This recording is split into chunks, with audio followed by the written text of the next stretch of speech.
Naiinip na raw si Pangulong Bongbong Marcos sa tagal ng pamamahagi ng National ID kaya tinututukan na ng DICT na unahin munang maibigay ang digital version. Samantala, ibinida ng Pangulo ang Maharlika Investment Fund sa pagdalo sa Asian Conference sa Singapore ngayong kaarawan niya. Para bigyan ng mukha ang balita, Mobile Journal, Julie Baiza.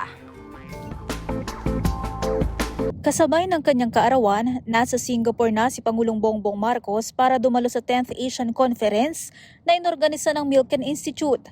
Sa kanyang talumpati, hinimok ng Pangulo ang mga negosyante doon na mamuhunan sa bansa. Dito, ibinida niya rin ang inilunsad na Maharlika Investment Fund.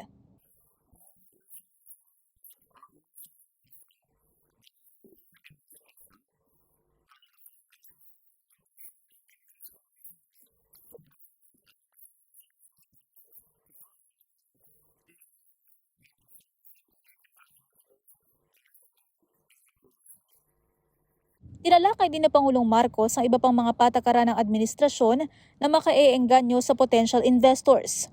Samantala, aminado si Information and Communications Secretary Ivan Jan Uy na naiinip at tila ubos na ang pasensya ni PBBM sa matagal na pamamahagi ng national ID. The President has expressed his impatience because a lot of things needed to be done, and it's all dependent on the deployment of a national ID. Ginagamit daw kasi yan para sa social amelioration package ng DSWD sa mga 4-piece beneficiaries at maging sa pamimigay ng fuel subsidy. Kaya bilang alternatibo, ang pamamahagi ng digital version muna ang tututukan ng ahensya. Sa ngayon, kailangan nila ng access sa database ng Philippine Statistics Authority. We needed to be able to access all the data that has already been captured by the Philippine Statistics Authority, because they were the primary agency tasked under the law to do all the data capturing. Yung mga biometrics natin, no? Mga facial recognition, mga fingerprint, and so on. As well as yung mga personal information, date of birth, and all the family circumstances, and so on.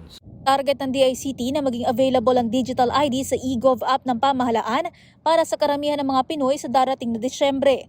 Aminado naman ang kalihim na hamon sa kanila at pinag-aaralan pa kung paano mabibigyan ng digital ID yung mga walang cellphone o kaya hindi gumagamit ng smartphones. Mobile Journal, Julie Baiza, hatid ang mukha ng balita.